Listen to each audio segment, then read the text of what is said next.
Hello, and welcome to this episode. Kristen and I are really excited to be sharing a special project that we've been working on for several months. If you listen to the episode that we entitled Culinary Psychopomp, we talked about ancient Hecate suppers and how we are doing a deep dive into all of the components of the supper and the meaning of the supper. And that is a big passion project that we've taken on that will take us at least a year, if not probably a few years, to get through all of these deep dives. So if you haven't yet listened or watched Culinary Psychopomp, I highly recommend you do that. You can do it before or after you listen and watch this one. It doesn't really matter. Today we are gathered together to discuss eggs. So eggs were part of ancient Hecate suppers.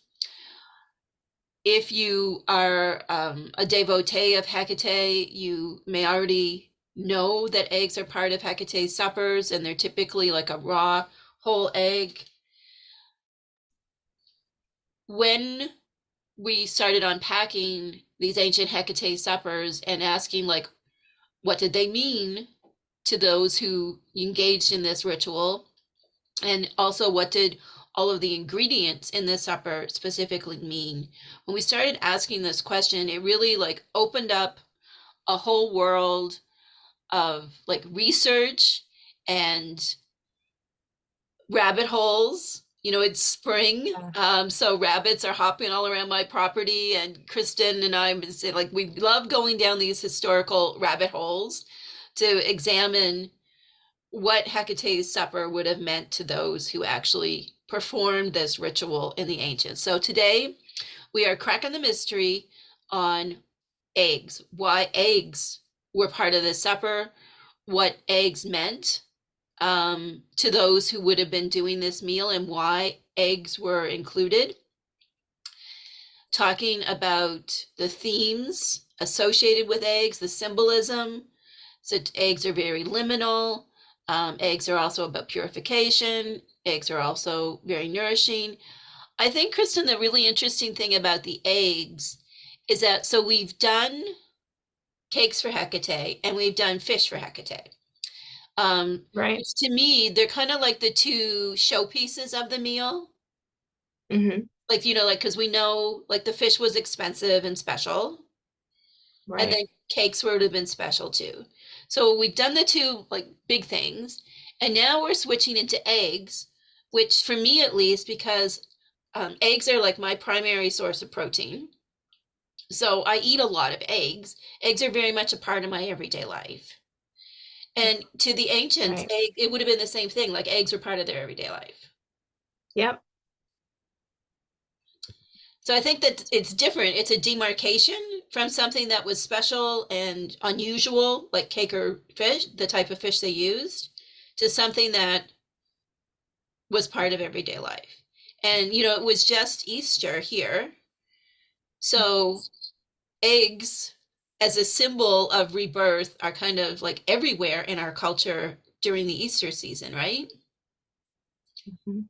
So they are often chocolate, at least in this house. Same. So we're gonna start. We've made little eggshell candles. So So these I'll, are really easy to make.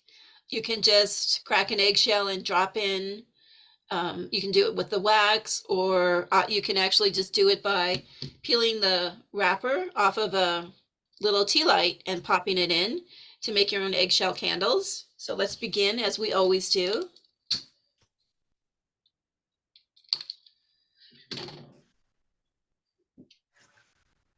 And so it's interesting, we're talking about eggs and their symbolic understanding in the ancient world, the ancient Mediterranean. There was like this twofold. They were to purify and they were also protective. And that's what these ancient Hecate suppers were really about. So let's start with that counterclockwise circle of purification and cleansing.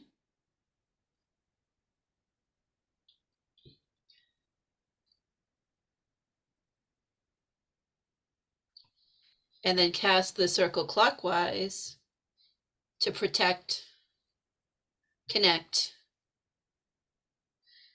And that is exactly what the spirit of the ancient Hecate's suppers was this twofold functionality of protection from restless spirits and purification of the home and the body and so on. So I have for our invocation for today,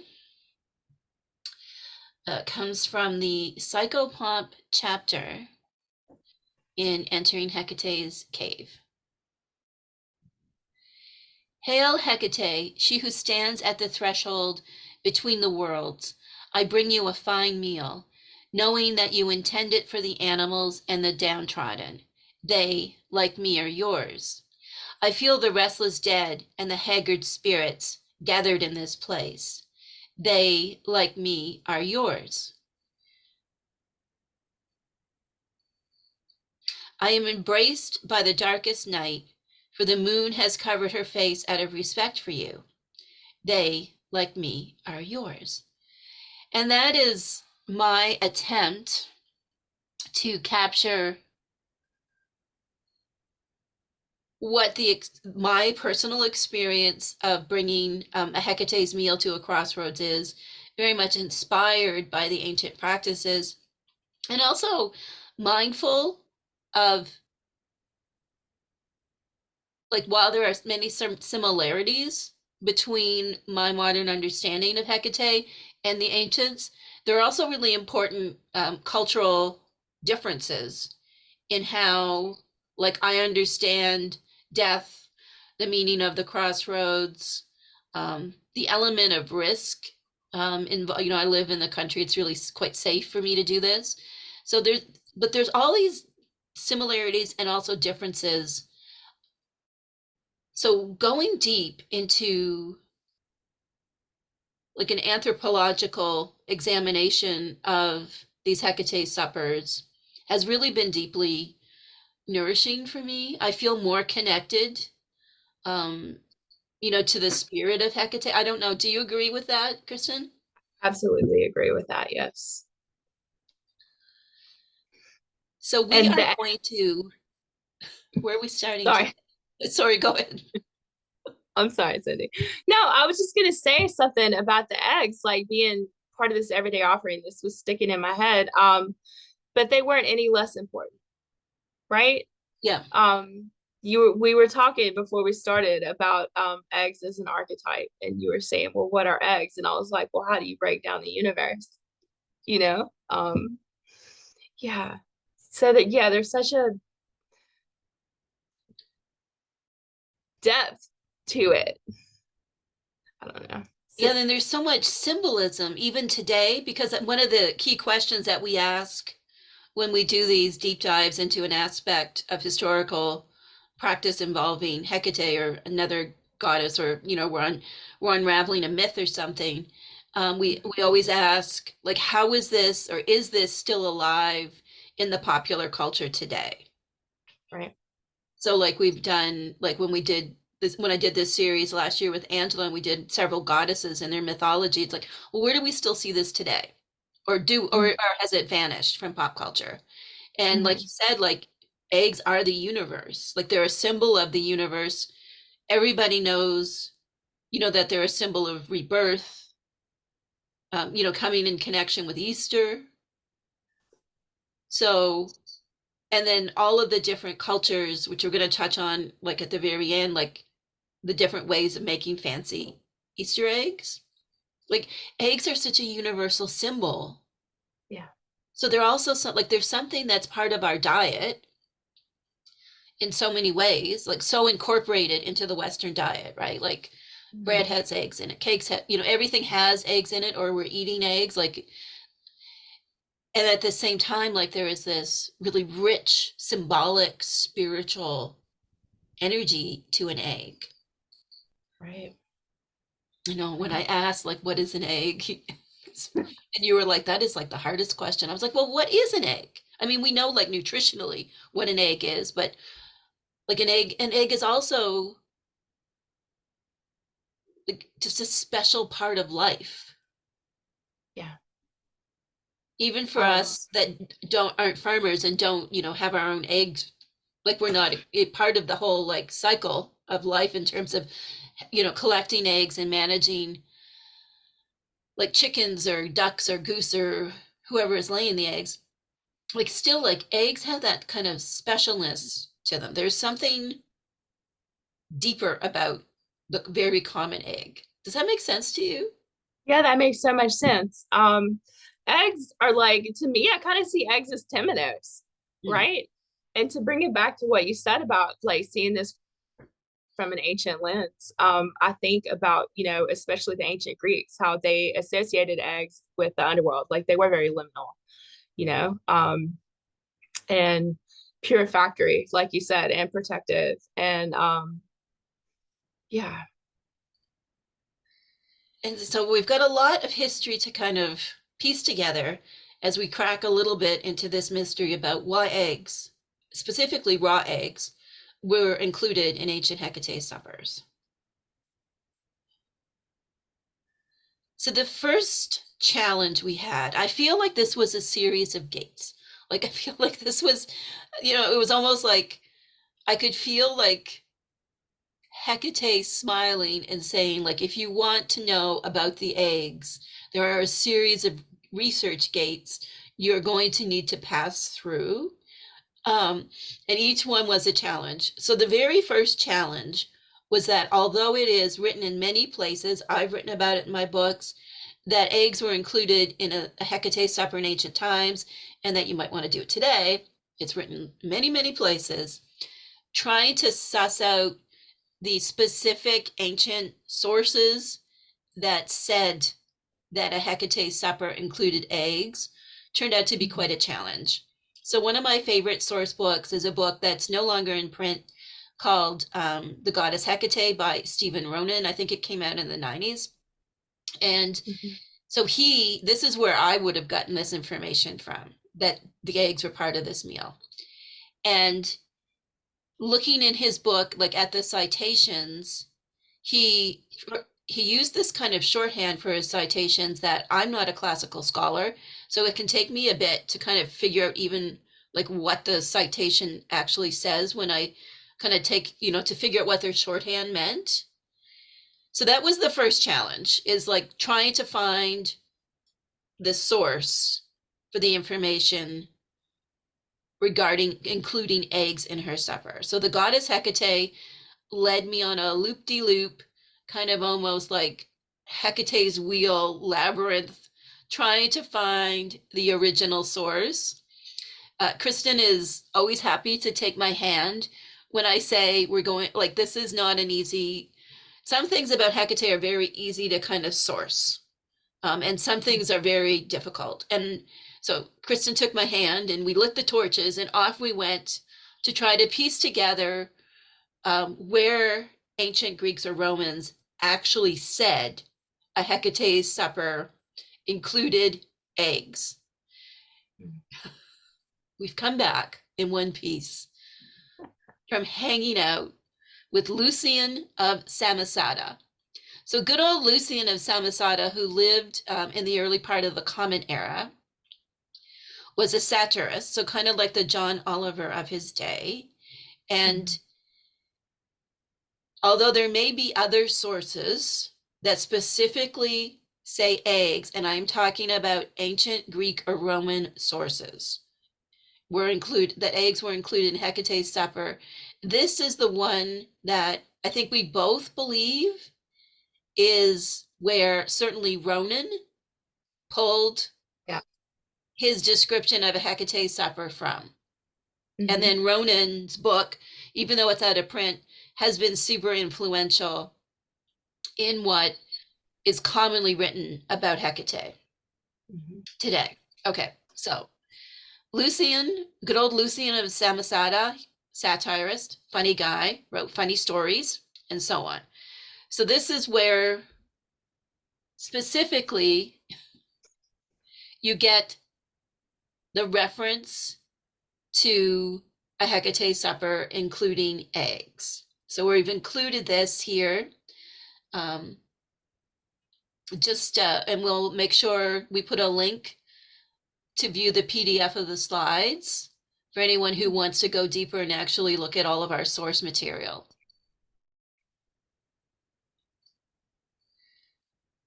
And it comes from Dialogues of the Dead, most fitting because at this time, specifically around the beginning of the Common Era, Hecate was really associated with the dead, with Crossroads, the liminal spaces, and her earlier kind of more like great mother goddess energy had really, like in the common, like for most of the ancient world, had really she'd become associated with Crossroads, the liminal, the dead, and so on, and miasma, like purification.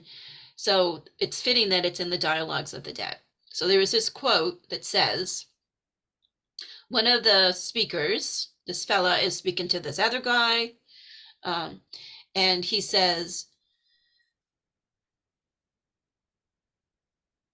to talk about, he's talking about leaving a Hecate's repast or meal laying at a street corner. And it kind of goes on, we're pulling this out of context, but if you can find this whole Dialogues of the Dead, you can Google it and find it online. It's public domain, so you can read it yourself. So this is where we believe it comes from.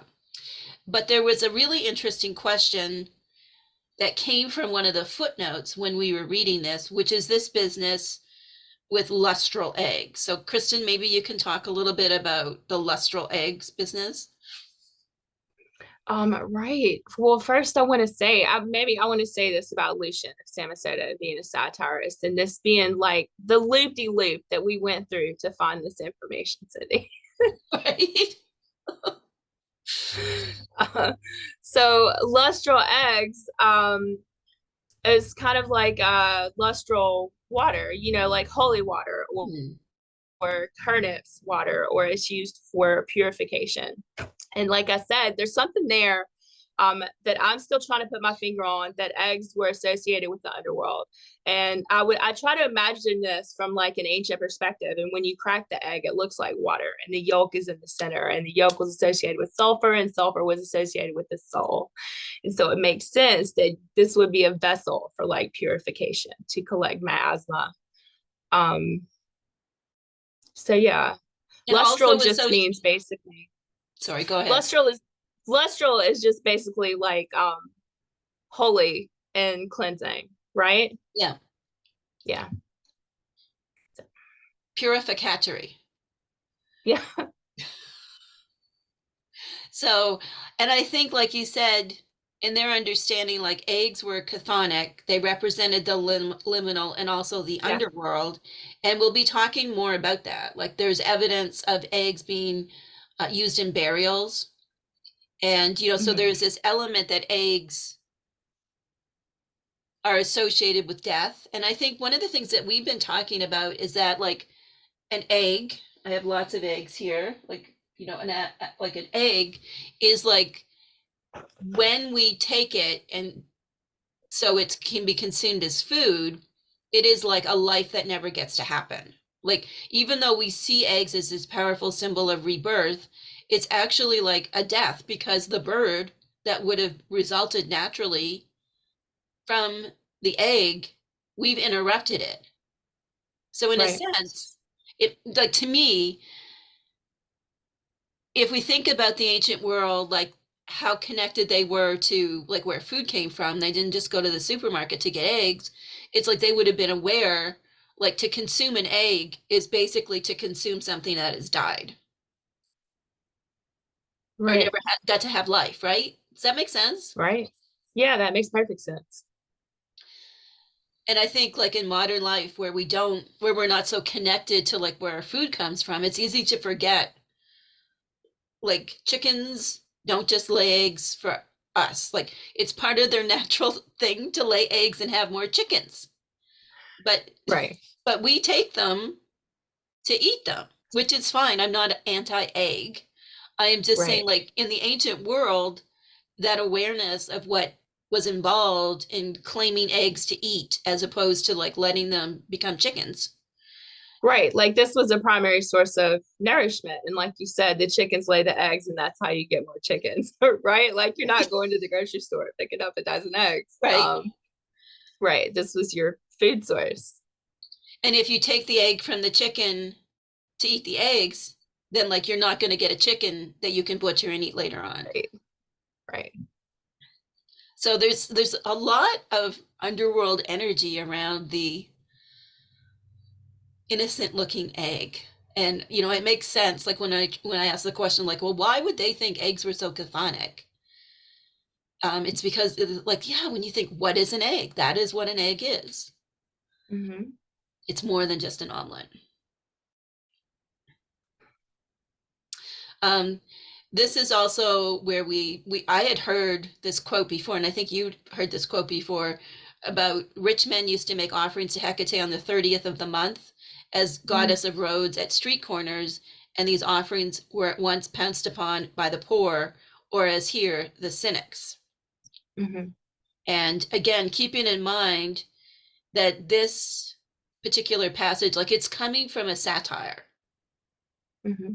And it's used, like it's used in a certain way to kind of maybe get a laugh or to make the reader audience think, Mm-hmm. like, did the poor actually pounce upon it? Because that would have been like contrary to what we've discovered was actually the practice with leaving these meals to Hecate. So let's get a little deeper, but that's where we think that is like the main source we found that talks about the eggs is in this satire.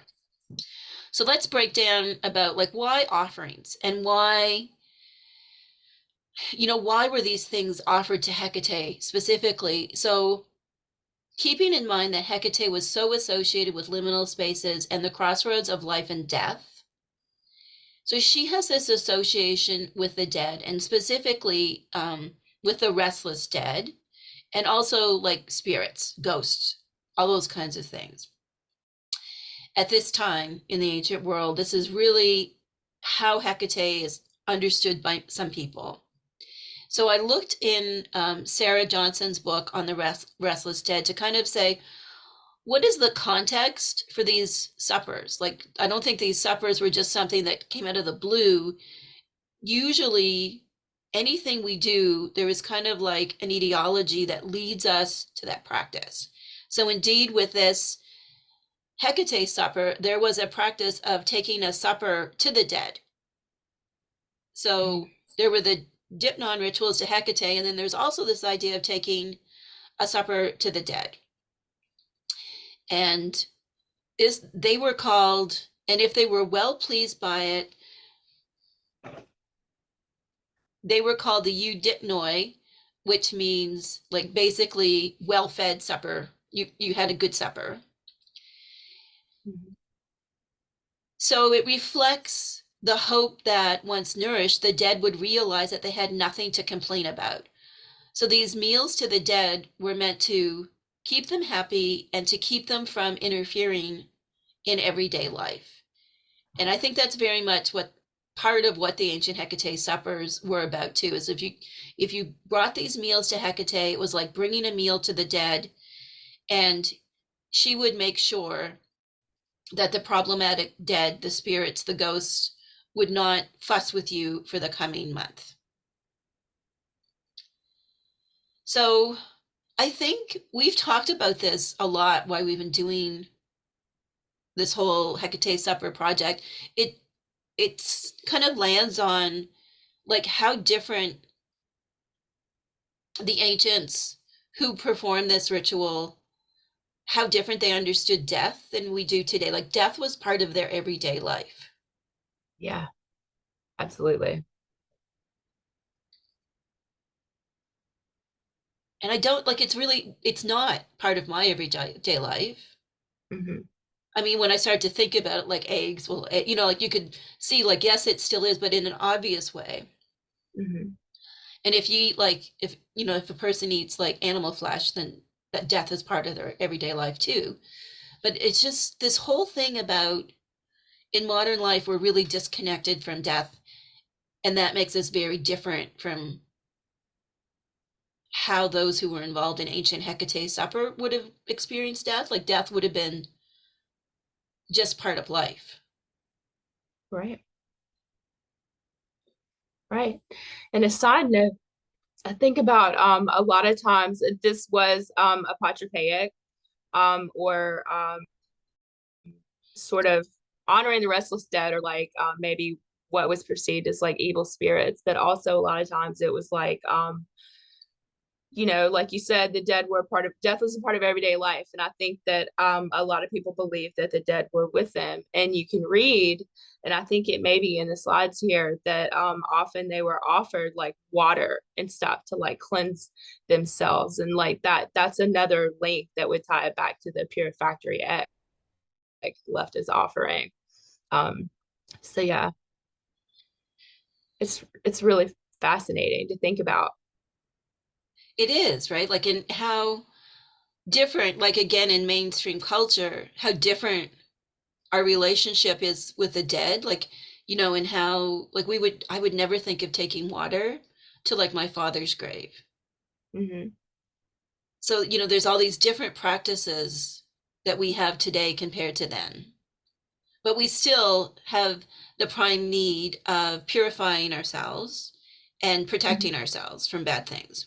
So that hasn't changed, but how it looks, I think, has really changed. Right. Kristen, you also already mentioned what I think is the one key word for this whole session we're doing here, which is apotropaic, which Yeah. means it it's intended to ward off evil. So Hecate's suppers were apotropaic. They were intended to keep bad spirits, restless dead, away from the people who did these rituals. And they were also lustral or purificatory in that Right. there was a significant amount of purification involved in this. So there's this twofold thing where there needs to be purification first, and then there is this protection element. Mm-hmm. And if you're interested in diving deep into this, again, the Restless Dead book by Sarah Johnson really goes into detail about this. Let's just read a little passage of what she's got here. As Hecate was a goddess credited with the power either to hold back the unhappy dead or to drive them on against an unlucky individual, hoi apotropaioi surely refers here to the dangerous ghosts of the dead. Offering these suppers to both the dead and their mistress guaranteed not only that the dead would be fed and appeased, but also that Hecate would help keep them under control. The timing reflects a belief that souls were especially likely to be abroad on the night of the new moon. And that's an important point because in some of the translations, it'll say like the 30th of the month. And I think that's like just it's like a mistranslation because their calendar was lunar. Mm-hmm. So the end of the month for them wasn't like the 30th of the month, like the calendar month. It was like when the moon was invisible. Um, Right. if one wanted to do something to appease them, this was the easiest and also the most necessary time to make contact. So very important there. The business of why Hecate's suppers occurred on the new moon, because there was this belief that the restless dead were especially active during the new moon, which is interesting when you think about it today, because I guess the analog belief to that today would be like that full moons make people crazy. Yeah, well, I also think about just a sort of a fear of darkness, though, right? Like the scary things lurk in the dark. Right. So then we went into this book about Plutarch. Plutarch had a lot to say about Hecate in different passages. So we looked at this huge, like it's a compendium of academics contributing lengthy essays on different aspects of Plutarch's work. And there is a chapter in that on Plutarch's view of Hecate. Now, Plutarch also wrote about Hecate's suppers. So we wanted to kind of unpack this a little bit.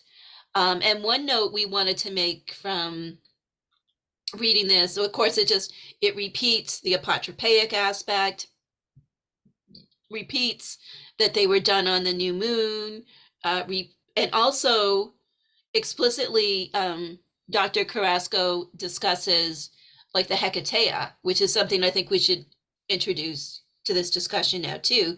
So the Hecatea or the Hecateon, these were shrines. I don't have one on this slide.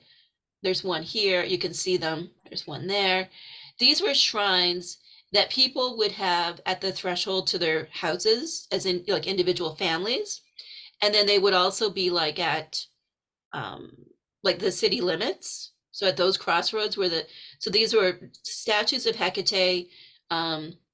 Like Hermes was also very commonly like involved in a similar way. And so the Hecate supper, when they were done at the household level, were most likely left in front of a little Hecateon to her. And then at the crossroads, there may well have been larger statues there. Right. What else does Plutarch have to say? So Plutarch, in this essay, the author says that there is this dividing line between Hecate's suppers, like kind of before the time around the start of the Common Era, and then as we approach the Common Era in the early days of Christianity, that earlier Hecate suppers were not to be consumed. Mm-hmm. And then something happened, and there was the quote about poor people eating Hecate suppers. So whether or not there actually was a shift in how it was practiced, or if it's just something that an author said, we'll never know, of course. But this really led us to an interesting conversation about how different Hecate suppers were compared to how most of the other deities were propitiated, like during this time, which I think is something really important. Mm-hmm. So in this essay, it's pointed out that Plutarch made the note that the ritual for Hecate was real food, and it was placed at the crossroads, and that it wasn't to be eaten or burnt, like so for some of the other deities, like food offerings could be eaten, or sometimes they were burnt in a symbolic gesture, but Hecate had none of this. And this links back to what Johnson was saying in her book, where she points out that the Hecate suppers were really different and that they were not connected to like the state, like they weren't like an official part of the calendar. And this kind of reinforces that. It's like, so these were something different. Like you didn't do a Hecate supper like you did other propitiations to the gods. It was something different. It was done at the household level. It wasn't kind of in a temple. It wasn't part of the state. And you also treated the food differently. So I don't know, it seems to me that it's revealing this, like that Hecate was truly an outsider. Like she was never part of the Olympics, like never part of Right. Zeus and everybody. She was older and different, and yet also important. Like, and then you think about there were these like Hecateons, like these shrines at important crossroads and also in households. And then there was these suppers, but all of this is kind of functioning like outside of officialdom. Right. It's funny. I think what makes this so complex is that this is also could be like two sides of the same coin, because that the state, how do you say this? She was honored like on a state level, but then you have like the household offerings, and yeah, point left my brain, Cindy. Okay. So let's see some more. Um, Let's read some more what Dr. Carrasco has to say, and did the point come back? yes, I'm back. So, and there's this whole thing with like, where's the crossroads between these apotropaic offerings and propitiation, and then like Hecate as guardian of the marginalized, and then like Hecate's word, and like where does all of this stuff meet? Um, that's my question. That's such a good question because, like, the leaving of these offerings at the crossroads, and in the ancient world, like the crossroads were not only like a spiritual place where you were likely to run into like unfriendly ghosts, but they were also Mhm. like associated with like the kind of like the margins of a town or city. And that was Right. also, from what I understand, it was also where like people who couldn't have a proper burial for whatever reason, like unwed mothers or murderers or whoever, they couldn't be buried like in the main graveyards. Mm-hmm. um that they would be buried like near these crossroads as well. So there's that whole element, to the whole thing, right? That you can't take the dead out of these Hecate suppers because the dead is such a big part, would have been such a big part of why they were Right. If you look at it on a bigger level, like, and you think about looking at it on a state level, I can imagine like these apotropaic offerings might be made to like sort of to protect the community, but then on a smaller level, you have like your little, household shrines where you just, like it maybe it was a more common thing, like a daily thing and not a monthly thing where you just like make your little propitiation, you make your little offerings. I don't know, but it's really fascinating. It's really fascinating to me. it's really fascinating to me as well. There was part of this I wanted to read. So in the essay, the author talks about like Hecate having like a philanthropic side and then her scary side. So Hecate can like bestow things and also is super scary because she's in charge of these ghosts and whatnot. Right. So she's threatening slash protective and also philanthropic. So she has this complexity, which is certainly personally how I like understand her today, like this complexity. But to the ancients, she would have had this complexity as well. Been both, been both like the one who can bring the horde to you and also the one that would protect you from the horde, Right. which I Right. think So is back to really the interesting. two sides of the coin there, you know. And we might at some future point do a whole episode on dogs and how they were involved in Hecate suppers, because we know it is like an unsettling part of Hecate supper that people might not be comfortable like hearing about.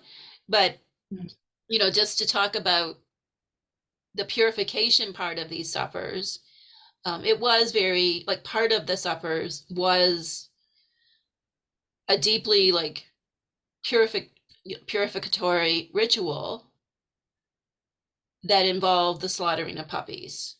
And of course, we don't endorse the slaughtering of puppies, but they Right. had a really different relationship with death and Right. animals than we do today. And, that was a huge part of the purification part of this ritual. Mhm. So I think we need to at least mention that. Right. I mean, today we do purification in different ways. Like, you can purify yourself with an egg. There's lots you could do. And certainly the eggs most likely were part of like that purification, why they were left as part of her supper. But there was also this Mhm. really disturbing part of this ritual, in terms of the, animal sacrifice. Right. Just to kind of reiterate, like how different their relationship was with death, um, than ours is today. Here's another Hecateon from the Met in New York City. I've seen that one. with my own eyes.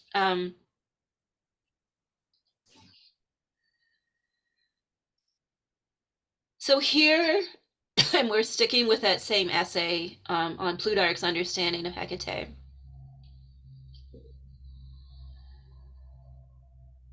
We get into the idea of basically putting garbage, or what I always think of it more as like compost, because they wouldn't have had, like, they didn't have like plastic wrap and takeout Right. boxes. Right. So it would have been more like, what we put in the compost today, like taking that, and that's another part of Hecate's suppers, Right.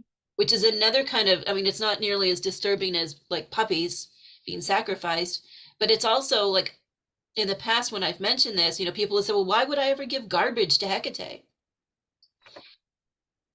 And it's this whole like lustral, like cleansing process, like to give her your garbage, like it was a suitable offering for a goddess who was very much consumed with like dealing with pollution Right.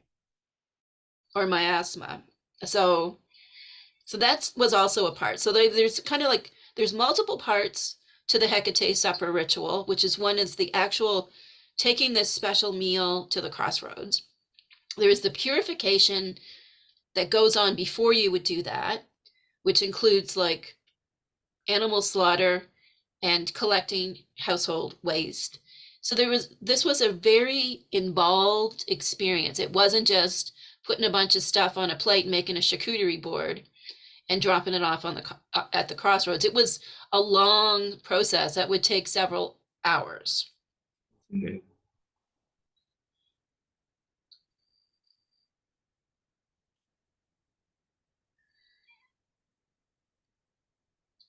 And then there's a really interesting, sticking with this same essay, there's some interesting notes about the author's take on why Hecate was associated with both like Aletheia, like a divine midwife, and also all of her death and filth eating aspects, and that this is like that she feels like that Hecate would have been understood as a goddess very much like who was involved in like cleansing of pollution or miasma, and that both like coming into this world and leaving this world are liminal times. Like the egg is a liminal thing that represents both, right? It is something that has just come into this world, and at the same time, there is a life that never happened because it became food. Mm-hmm. And I think this is something that, I don't know, this really has a lot of like vibrancy for me, this idea that Hecate is like this, she's a liminal spirit. Like she never occupies like one place, like, but she is always between life and death. Like she's never on the side of life and she's never entirely on the side of death. She is always in this space between the two, which even if you think of like the Persephone myth, she's between the two. Like she comes out of her cave and she helps Persephone go down to the underworld. And so this is a really specific type of death goddess energy, because she's not like bringing death to people. She's not like, she's an Anassa Eneroi, queen of the dead, but it's not like she's Persephone on her throne, like sitting over the souls. It's like she's always about the in-between, and any souls that kind of get caught in the in-between, because that was an important idea to the ancients too, about the ones who didn't have a good death would become these restless spirits and couldn't go on to the under, they'd be kind of like trapped, almost like Purgatory. purgatory. Yeah, almost like a purgatory. Yeah.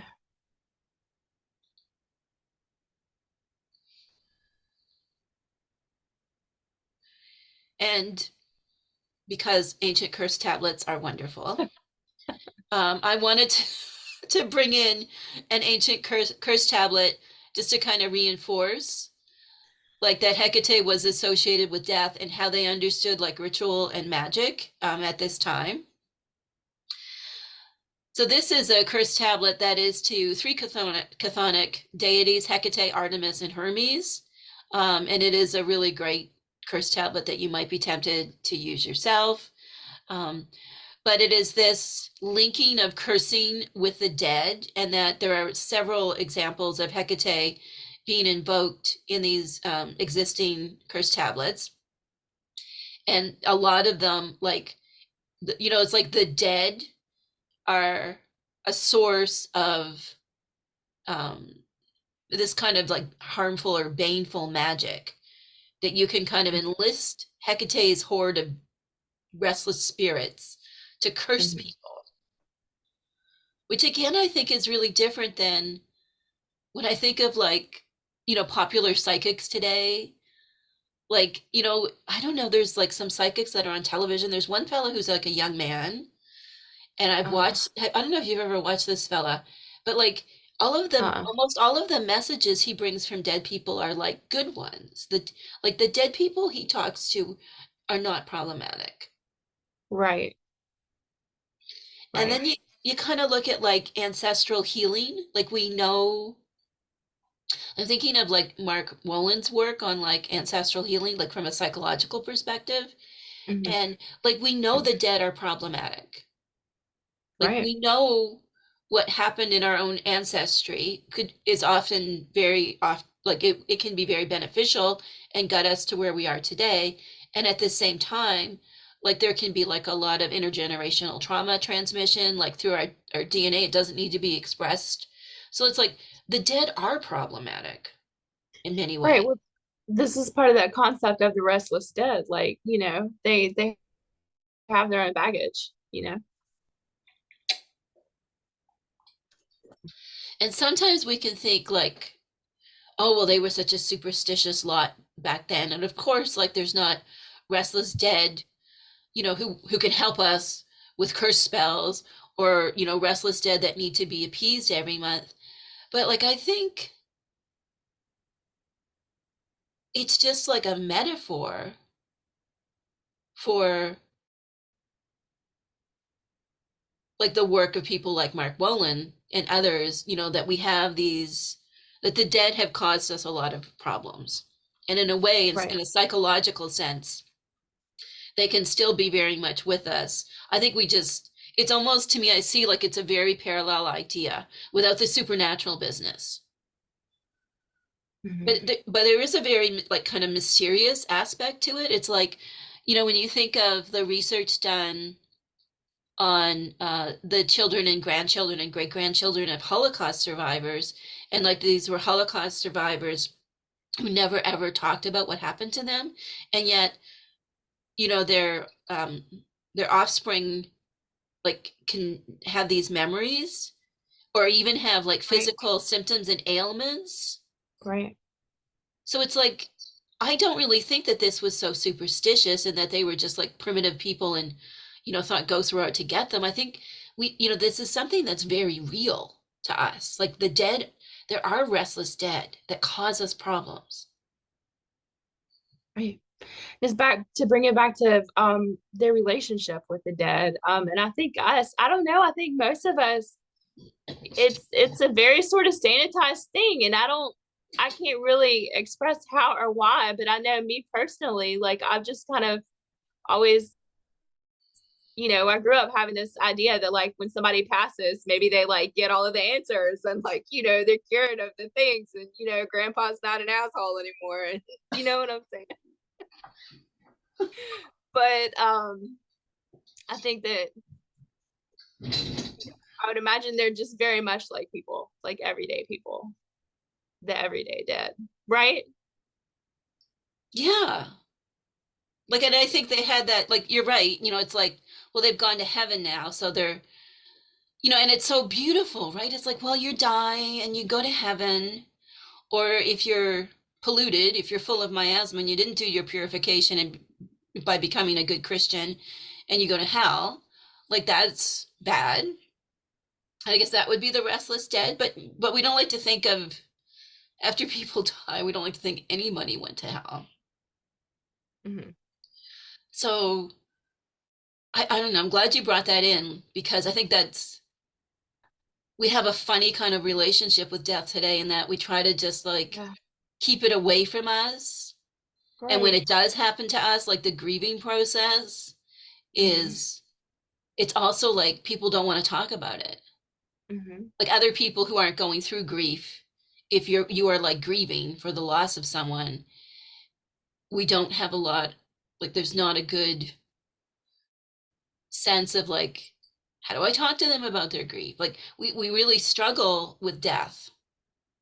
Right. You're gonna seek comfort, like you're not gonna want to ask the hard questions.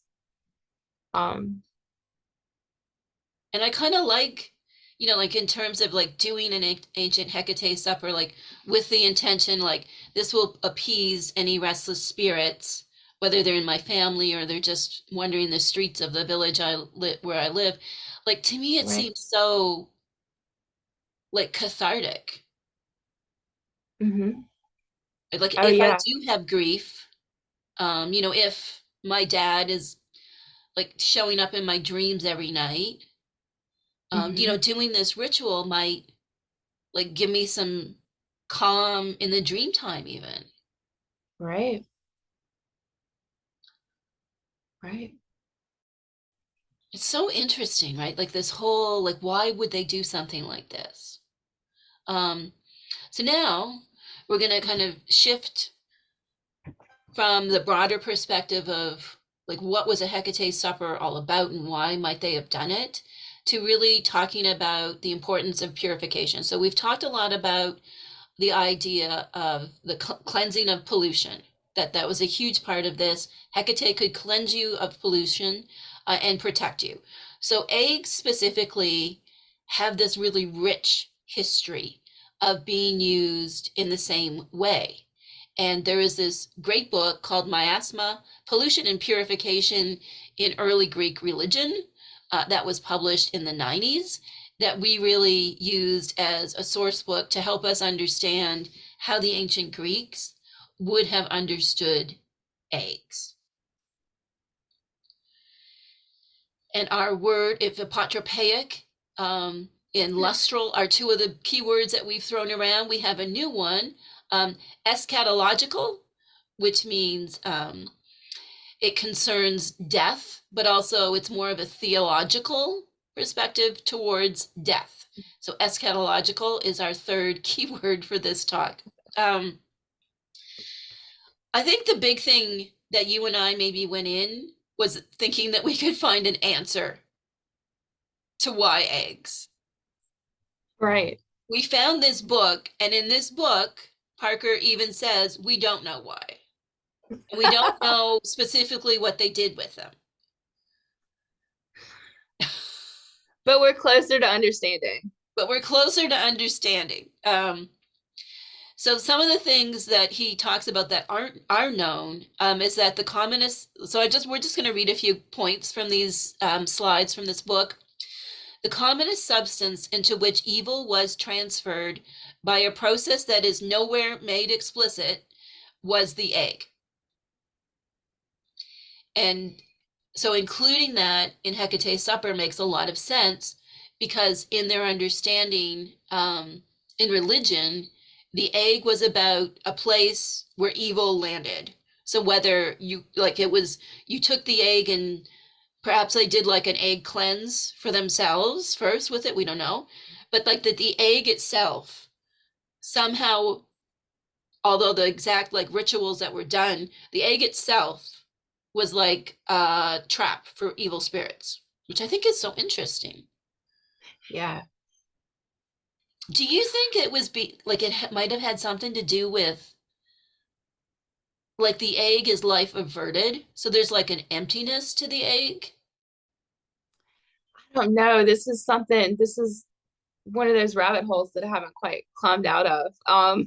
Like if you think about lustral eggs, the whole concept of like lustral water, lustral eggs is that they are by nature like purif purifying. Yeah. And that like they can't be tainted. But then on the flip side of that, you think about like an egg as like temenos or a sacred space, or like the shell as a boundary and or the egg as a vessel. And it's like, can they also trap and hold this miasma? Right? Right, because it's a contained thing. Yeah. And like the shell is hard, but it's also like permeable. Like Right. like the physical structure of an egg. I really like where you're going with that. Like there's that aspect of it too. Right. Well, it's the concept to, I mean, bring it back to sort of like the proverbial black sheep where you transfer your miasma onto the thing, you know, and it would make sense that it would just be trapped in there.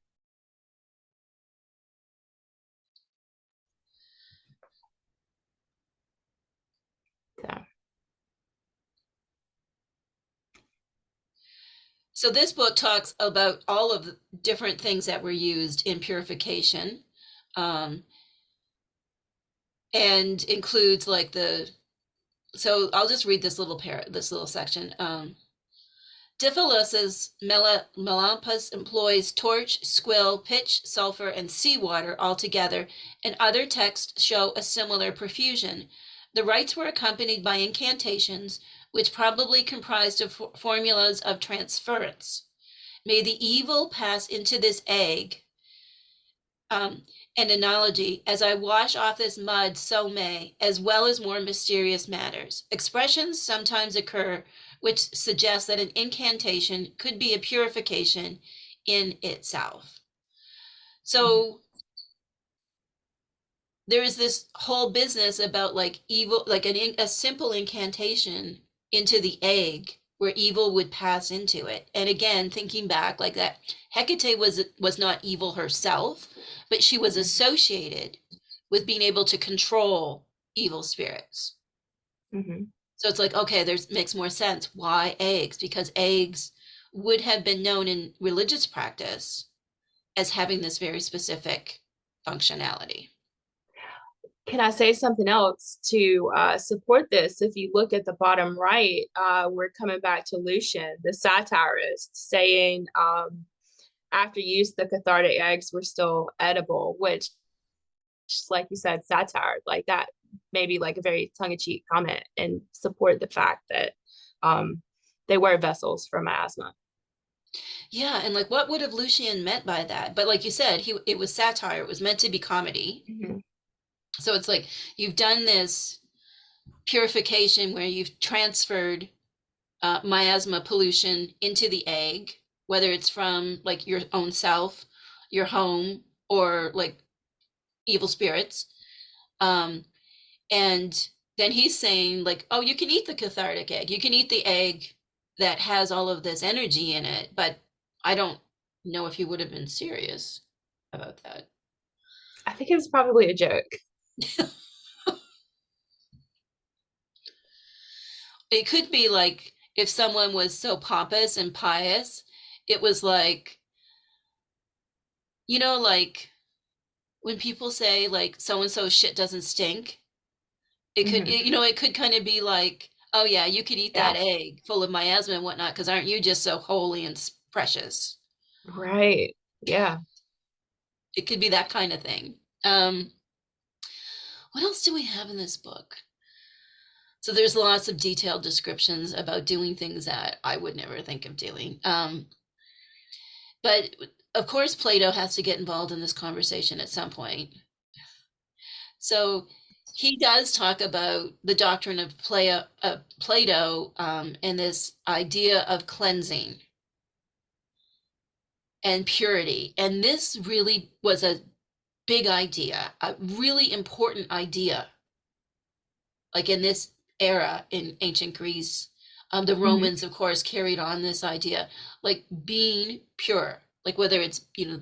bathing or transferring miasma into eggs or a blood ritual to cleanse the house, like whatever was going on, this idea of purification was really central to spiritual practice back then. Mm-hmm.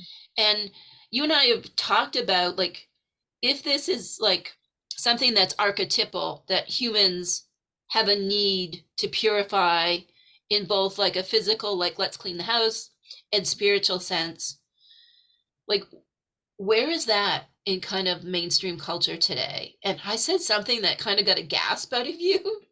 I said, I think maybe it's dieting. Oh yeah. Oh yeah. Because this whole idea like that fat is like miasma or pollution, and we do Right. all of these ridiculous things to get it out of our bodies. Right. That it's gross or something. Yeah, that it's gross. You know what I mean? That it's not acceptable, and that if you have this, it's like fat is like miasma. That you're not clean, you're not right. I mean, of course, fat isn't miasma. Like it's just genetics for the most part. Um, but I don't know. It'd be interesting to hear what people think about that. Like, is Yeah. fat the new miasma, and is dieting the new way of like like where this energy of excessive purification Hmm. really is coming through? If we think like purification is an archetype, so it has a consciousness and it has a drive and it will always present itself in humanity in different ways, and it'll be really important. Like, I don't know, I think like we have a lot of purification issues like in our I do. society today about looking perfect, like looking a certain way. But I think Hmm. dieting is really about trying to purify yourself of fat. Right. You're right. It's such a light bulb moment. I am interested to see what everyone thinks about that idea. Okay, so Plato, obsessed with purity. So we're moving through, there's this business. Eggs are associated with purity because they help you remove the pollution, the miasma, and they can also be like little spirit traps for evil ghosts, and also highly nutritious and part of the everyday diet. Okay, so you had some more notes from this book. Oh, you know what? I wanted to talk about this book because we're going somewhere with this. Is like Yeah. the whole Orphic salvation thing, which, if you're interested in reading more about that, there isn't anything really on how, like Hecate Sotera, Hecate Sotera, Sotera means savior, but that was an epithet of hers. There, there isn't a lot, like that doesn't really intersect with this Orphic business. But if you're interested in like Orphic religious practices, it was super influential in early, like the Romans did things with it and kind of adapted it. And then it really kind of formed the basis of early Christianity and things that we still, it's still part of culture today in terms of that. So the Orphics are super important, but we're not getting into them. But the but Orphics actually thought like that you shouldn't eat eggs Mhm. because of the whole business we've already talked about. So that's really interesting. And I wanted to highlight that because there is this like complex thing with not eating anything from animals. Mhm. And I think for people, like we're talking about a traditional Hecate supper, and almost everything in the meal has an animal origin. Like there's Right. fish, the cakes, which were made with like cheese and honey and milk and eggs. And now we're doing eggs. And then we're doing cheese. I think we're going to choose cheese next. Right. So, but it's not to say there wasn't a movement towards what we might call veganism today and abstaining from anything from animals. And the Orphics were really into that, Mhm. um, into this kind of abstinence. So I think that's interesting. And even in the Eleusinian mysteries, like the fish that was really central to the Hecate supper, the red mullet, like people would abstain from that. So people before religious rituals would abstain from things like eggs and certain fish and meat. Um, Mhm. so it could also be, and we'll talk more about this, like this Lenten practice of a Hecate supper, like at the end of the month, like if you look at the ingredients of it, like all of that purification, and then whether or not you consume the supper yourself, it would be a really rich meal if you had been going through a period of abstinence for purification. Like there's cake, honey, garum or vinegar. Like there's all these Right. things in it. It's a really rich meal for, so if you had it in your own home, like as a family meal, Mm-hmm. after a period of abstinence, it would, I don't know, it makes a lot of sense to me that there was somehow something that we don't know, that there was a period of abstinence um, before these Hecate suppers. Right. I think there's something there. And also this idea that maybe, like we've said before, times were different. And, I think most food sources probably were um, animal related. And it would be like a real sacrifice or like a real devotional act to like cut that out of your diet. I think that's such a good point. And the Orphics, indeed, and like there's evidence that, in preparing for the Eleusinian Mysteries, which were the seasonal like that rebirth series that involved Demeter, Persephone, and Hecate, that, like to do this, to abstain, to eat an animal-free diet, like it would have been a great act of will. Mm-hmm. It wasn't like you just went to the supermarket and bought vegan products, Right. because their whole diet was really focused around animals, Mm-hmm. whether cheese and milk and eggs, and it would have really taken some effort. Even the way they would have prepared food, animals would have been involved in, in dishes that were only vegetables, but animals were usually involved some way. Right. Well, there's something else too that's coming up for me that I'll say. Do you think that there's any connection uh to a lot of these things being chthonic? Like we've talked about the red mullet before. The red mullet was a bottom feeder and it was like a very chthonic fish. And I know that the ancient Greeks saw eggs as chthonic. And I think that there's like a thread there that I'd like to hear your opinion on it. Like that. And I think, I don't know, this is so interesting. It's like a we're pulling up to the salad bar. It's like an inch instead of a sidebar, it's a salad bar. Like it's really interesting, like that piety and purity and like Uranic or celestial, like heavenly, which Yeah. to them the heavens were like where the gods, like like the Olympic deities hung out.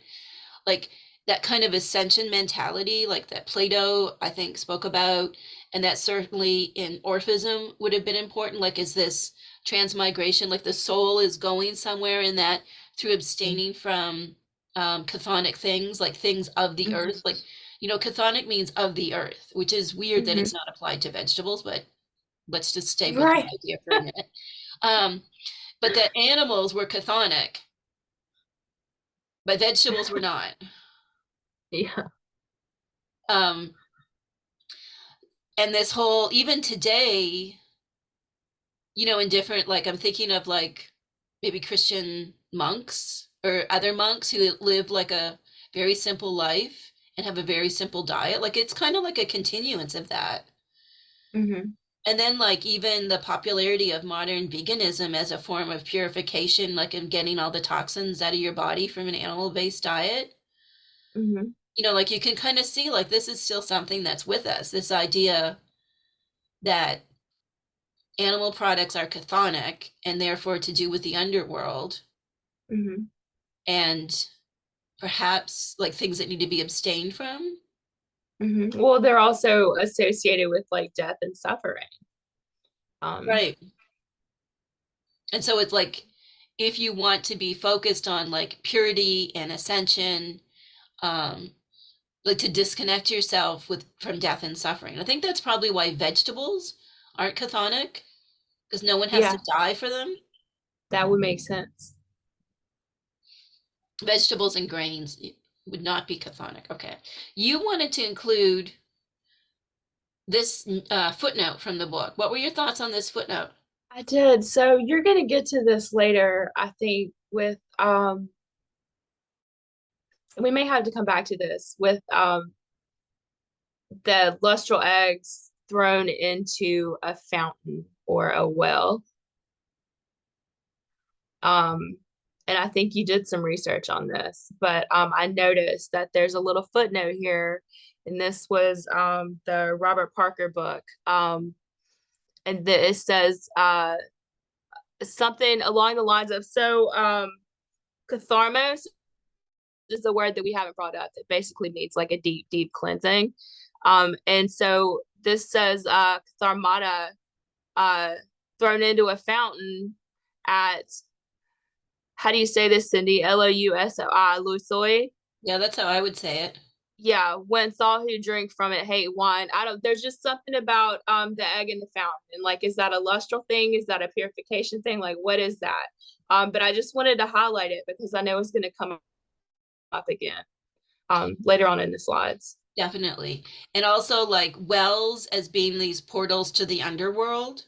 And so Right. like you would throw an egg that was lustral, so perhaps it had already been involved in some kind of like purification or apotropaic rite, and then you would throw it in the well, and then if you drank from this well, like those people who were kind of committed to like the Orphic life, basically, like that Right. they were abstaining. We would call it like they were committed to sobriety or committed to veganism. Like Right. it was really kind of Right. multi-pronged, the Orphic life. So this Right. whole idea, like you don't drink wine, and you're what do we call it today? Like straight edge, right? Or straight like a Yeah. straight edge vegan, like you don't do any of this stuff. Right. Um, So, yeah, I think this is like drink from that well and be cleansed kind of yeah. thing.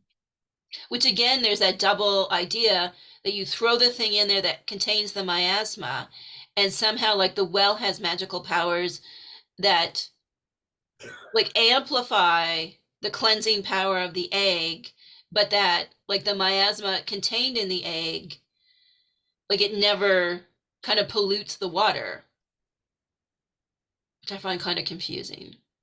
It's a little confusing. Okay, let's move on. We could spend like weeks. We do a whole, Kristen and I could teach a whole course on that one book. So we're going to move on.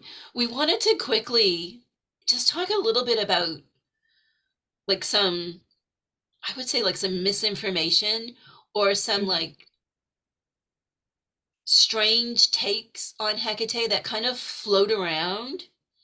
Um, and that these takes were kind of, I believe these takes were really influenced by the Victorian translations of a lot of the Greek and Latin text and how the Mhm. Victorian men who did this understood the world. And it kind of made like, whereas like when we look at what actual classicists and historians um, have written about Hecate's suppers and Hecate, she's complicated. Like Right. she is not just a nefarious spirit running around the night, upsetting everybody with a band of evildoers. But there is still this idea, even today, I think that permeates that that's who she was. And poor Shakespeare, whether or not it actually was him that wrote the section on Hecate in there, certain on Hecate on Macbeth, that Mhm. certainly kind of like helps to perpetuate this idea. But there's a lot of books and things on the internet that Yeah. also like help to keep this going. This kind of Hecate is just really super scary. She's gonna get you. You got to do the supper thing, or else looky look, she's gonna track you down, and things are gonna be bad. It's very much like God's gonna smite you down vibes. Mhm. And so I picked one example. Kristen had no part in this, so I take full responsibility for this.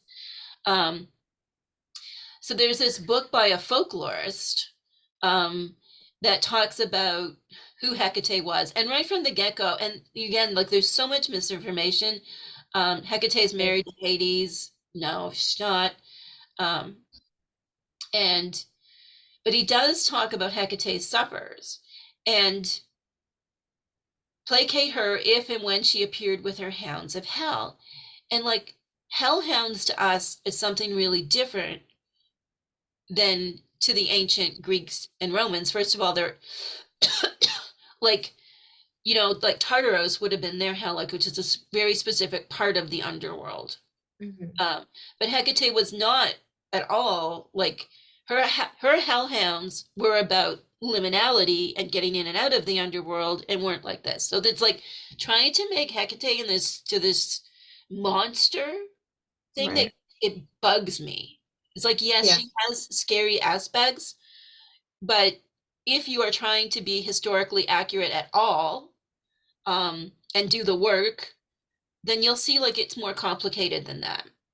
Though he Right. does say that, there was offerings in this Hecate supper, but then he said this thing, and this is why I was like, Kristen, have you ever heard of this in all the research we've done? Chicken hearts and onions. Never heard of chicken hearts. So we are doing all of this research on ancient Greek and Roman cuisine, and garlic, yes, but even onions weren't super popular. But I have, like, I'm thinking of Apicius's recipes. Like, I can't even think of one off the top of my head that involves chicken hearts. Like, not even in a No. Hecate supper. Forget about it. That is nowhere in the historical record. But Well, sorry, consider this too. I mean, is that chickens weren't super common anyways. Like the fowl that they kept and were eating and using the eggs from were like peacocks and quail, and like chickens weren't really like chickens were around, but they weren't really a thing. right, Like they were chicken, for eggs because like the research does show they ate chicken eggs. Like hmm in ancient Greece and ancient Rome, they ate chicken right, eggs. I mean, they ate different types of eggs as well, but they did eat right. chicken eggs. And I think I read somewhere that like the chickens they had were very different like than the chickens we eat today, and they weren't hmm really something you'd want to eat anyway. hmm That they were more for like the egg business, because Right, and egg plus they production. liked other fowl better, like what you meant, like Right, quail and even flamingo and peacocks, like they ate different fowl. right, So anyway, and then this business about sacrifices of black puppies, 100% historically accurate. Little baby goats, I think it's mentioned once or twice. The puppies in multiple sources. This business that infant girls were sacrificed to Hecate. I have never ever no, read that in any like actual serious writing about Hecate's supper. never. But this is how things get started. You hmm know, like Hecate was so scary, and it's like this guy is hmm just pulling from select sources. Anyway, like there's this long history of really like hating on Hecate, and because she represented like the underworld, magic, the liminal space. Like there's this whole thing that really, with the rise of Christianity and starting with Eusebius and his early propaganda against paganism and pro-Christianity, like starting at the, when I think that's like the third or fourth century, this long history of like hating on Hecate and trying to make her seem evil. hmm And, it really carries over into this book that I think came out like 15 years ago. Right. And if that's what you believe, that's fine. But if you're trying to look at the history, that's not at all what the ancients would have seen Hecate as. Complicated, yes, but hmm not anyway. I don't know. These things just get on my nerves. He does have an interesting note on which I don't even know if this is cultural appropriation or what the hell's happening, but he does briefly talk about eggs and Hecate and the cosmic egg, which that's not just from indigenous peoples of North America. It's like all around the world, like the cosmic egg, and even the Sibyls, like the Sibyls of Apollo at Delphi. There's like a giant egg there. So like Right. this cosmic egg that birthed the world is like that's also involved in like the spiritual kind of philosophical sense of egg. At the higher level of egg symbolism, there's that. hmm Um, I just wanted to, while we are on the topic of translations by the Victorians and books the Victorians wrote about ancient Greece and Rome and how they are so influential today. Here's another one. And so this is Modern Greek Folklore and Ancient Greek Religion. It's a really interesting little book. It is part of the Gutenberg project, so you can read the whole thing for free online if you're interested in this. And in this book, there is reference to the ancient Hecate suppers, and in Anatolia, the Lady Beautiful is quick to avenge a slight or an intrusion. So what this author is saying, so this book I think was written like 110 years ago, based on like Lawson's experiences of seeing like how these things were still alive in Greek folklore and practices today. And so he says, like there are still hangovers of ancient Hecate suppers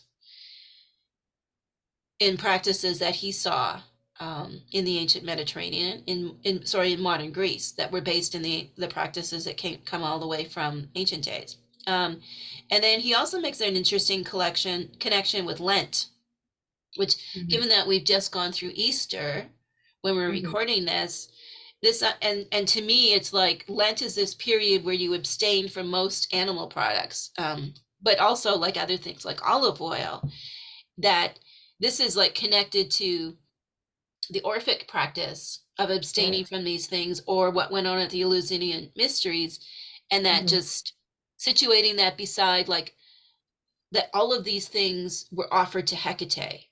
So it's like to be pured, we need to deny ourselves of these things, and to please Hecate, we give her all of these things. I don't know. I think there's something there in that connection. There's definitely something there. Yeah, there's something there. And the idea of Lent. Have you ever done like a devotional cycle where you give up something? I actually, and I do this pretty regularly. Yeah, usually, uh, during the Deipnon, part of my offering is to give up an unhealthy habit and adopt a healthy one. And sometimes it's simple. Like sometimes I'll give up caffeine, or like I'll give up sodas, or I'll only drink water for a month. But it's something that I practice personally. Yeah.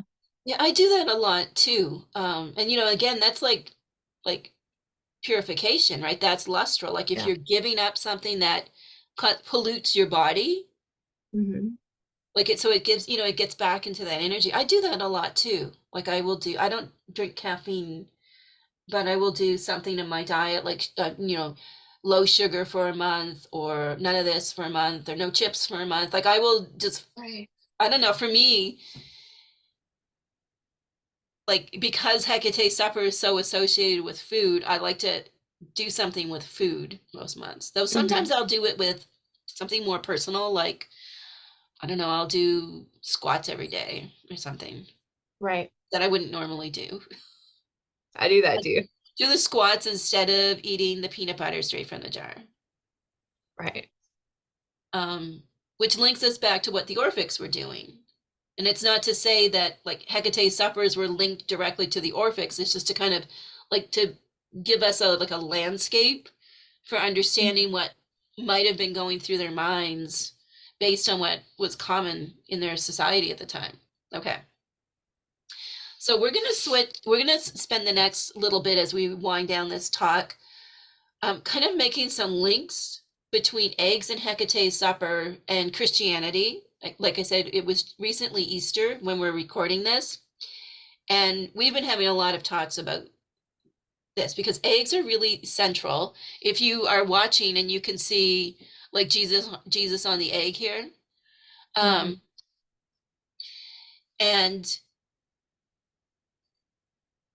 and these eggs that were in Hecate's supper. So there's a picture that is another Hecateon that is in the Vatican, actually, the Vatican Museum, which I think is interesting, that Hecate's in the Vatican Museum. Right. And it's a bigger one too. It's not a small one. Like most of them are small, but that's quite tall. This whole thing about like eggs as a symbol of resurrection, which I find is so interesting, because that's like different than what the Greeks and Romans, I guess early Romans before they converted to Christianity, like, but eggs were really associated with death for them, right? I think we've made a really strong case. Like eggs are chthonic. They were given to Hecate. They were given to the dead. Like, like there is this, eggs are very much associated with the dead and rebirth. Right. and then they kind of get transferred to Jesus in his resurrection. But there's also like this idea, like through Jesus's resurrection, we can all be purified of our sins, like that. Like in the church I was raised in, it's like because Jesus died for our sins. So like Jesus was, his sacrifice was super apotropaic. Like he died himself. And now if we are faithful and, are born again, or in the Catholic Church, they do this differently, but, like through formal rituals, but in the church I was raised in, it was through like spiritual experiences, Mm-hmm. that we are purified and born again, like as cleansed beings, like through this experience, which is different, of course, than what would have been going on in ancient Hecate suppers, but also not really. Right. Right. It's different, but it's not. Um, and we were talking about this earlier. I was saying like these ancient Hecate suppers were more, I mean, yes, they were more like a maintenance, right? If you see miasma and sin as like equal to each other, which I mean basically they are. Mhm. So this is more like maintenance, whereas in Christianity, you're looking at like an eternal afterlife, right? Right. Instead of like, this is just going to get me through the month. I'm going to Right, keep like the restless dead away from me. The bad stuff is it's like an insurance policy for the month, like a monthly pre-authorized insurance payment. right. Um, versus like a one and done kind of thing. Like once I am, like I do baptism, I think is a big one in the Christian church, Uh-huh. right? You do baptism, then you're good. Like you don't have to do it Mhm, every month. So in a mhm, way, it's a little easier. mhm. But then you're supposed to go to confession, and I don't know, it was really unclear. Like in the Pentecostal church I was raised in, like you just basically said a few words and Jesus forgave you. Like whatever you did, like on Saturday night, like showing up in church on Sunday morning on did all of that. Right. Just show up. Just show up. Jesus take care of it. Like whatever you Mhm. did that has polluted you, Right. just showing up's going to get rid of it. You don't even have to make a meal. You can show up. Mhm. But then like communion, like so it's different like with communion in the Christian faith, for the different denominations that do communion, that is like you're symbolically consuming Jesus every month. So like Jesus gives you a meal. Instead of leaving Jesus a meal, Jesus gives you a meal every month. I don't know. I just think it's so interesting. And like we are not hating on Christianity, but I like Yeah, to not at all. see like the parallels in practices. Like what is this actually about? Right. Right. It's so fascinating. Like in the church I went to, we did like monthly communion on the first Sunday of the month. Hmm. So that was like a booster shot or a purification and protection kind of ritual. Hmm. I think the Catholics do it every week. I always thought that was weird. It's like, Um, yeah, I don't know why. Like it just sometimes I miss the obvious. Like this whole idea of like the tomb as the egg, right? yeah, Um, yeah, yeah. There's so much there. there is so much here. So hopefully we've inspired you to think a little bit about this. Um, and everything is linked in the slides. So like I said, if you're just listening to this, you'll be able to find the slides linked on the notes. And if you're watching this, you could also download the PDF of the slides to have a really good look at them. Okay, so we're finishing up with Mary Magdalene, because I find her so interesting, because for me, like in looking at how like the early Christians, so those Romans and others, like who adopted Christianity and made it like institutionalized it, like Hmm. the stories they told and how the sacred feminine, how the goddess found her voice in this very kind of like male dominated. I mean, the world had always been male dominated, but I'm just saying, like, this was like one God, and he had one son named Jesus, and this is how things are, this is how things work. It was very different than like having dozens and dozens of deities. Even if the boss god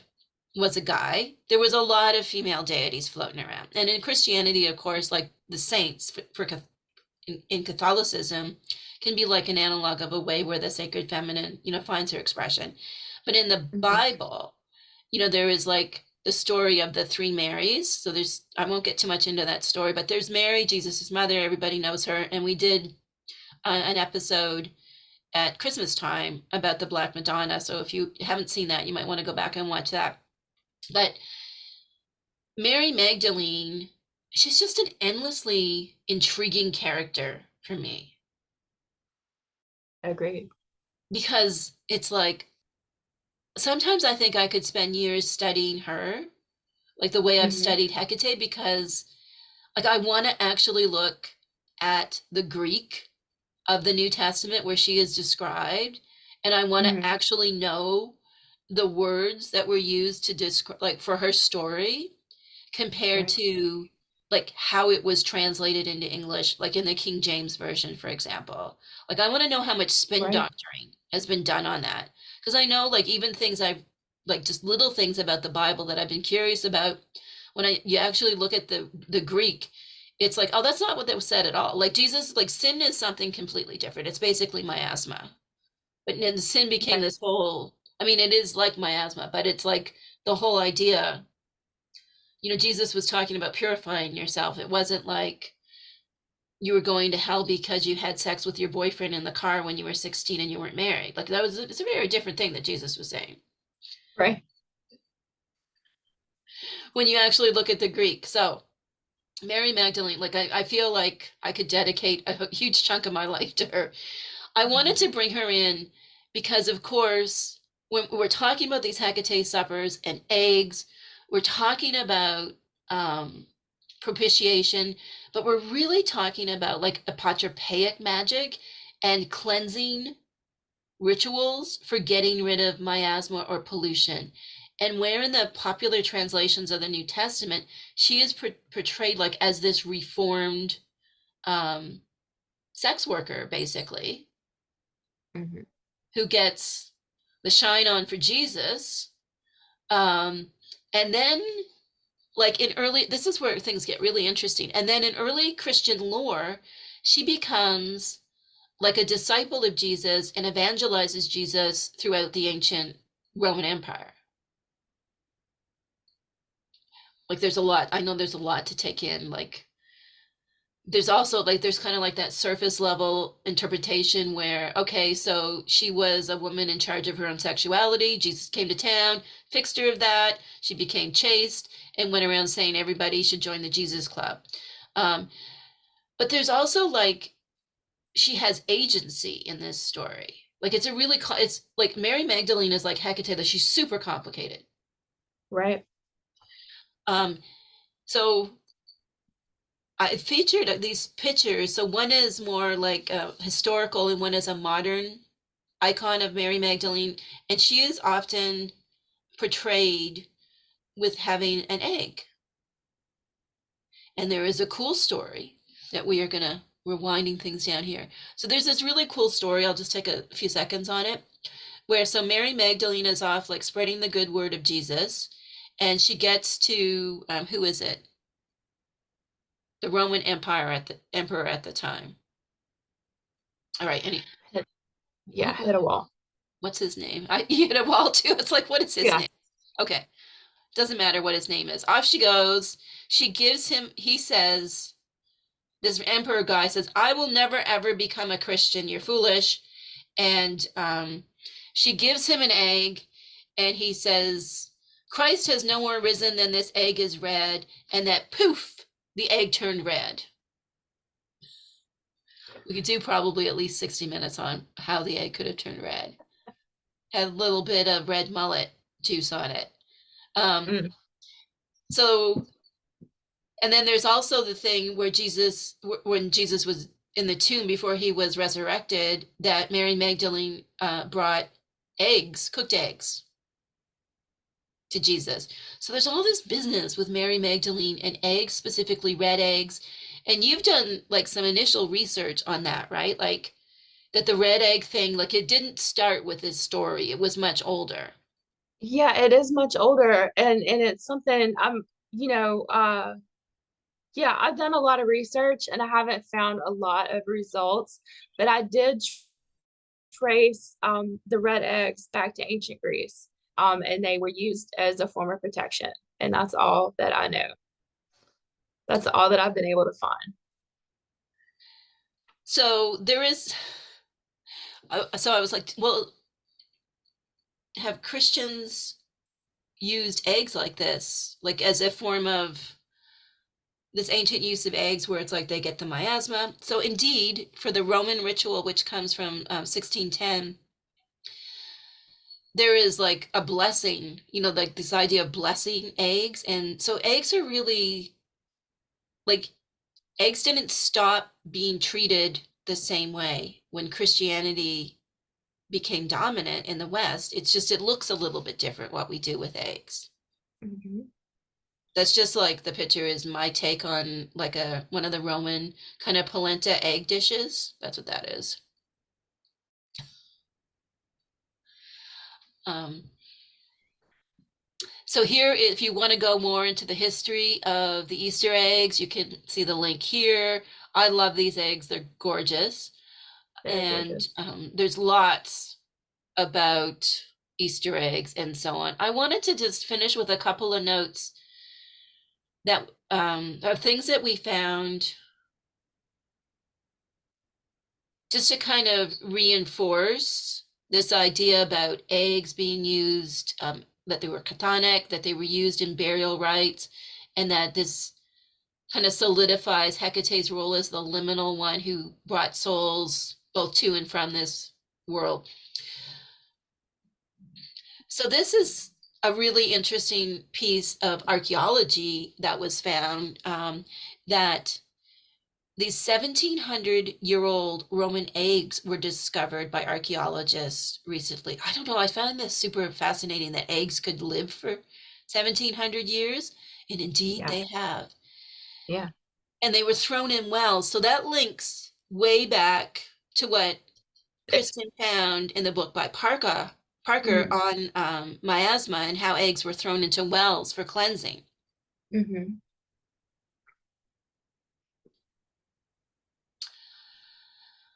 So throwing eggs into wells being seen as the gate to the underworld, and Mm-hmm. eggs being offerings to the dead and also a way to get rid of personal miasma.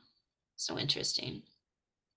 Um, and then that is just a really cool vintage Easter card that I think looks super witchy. And she's out with her eggs under the full moon. There was another source. I wanted to quickly mention this. I kind of skipped over this one, that archaeologists have found burials of small children holding eggs. So it just reinforces kind of that story that eggs were associated with the afterlife in Mm-hmm. really important ways to the ancient Romans and the ancient Greeks.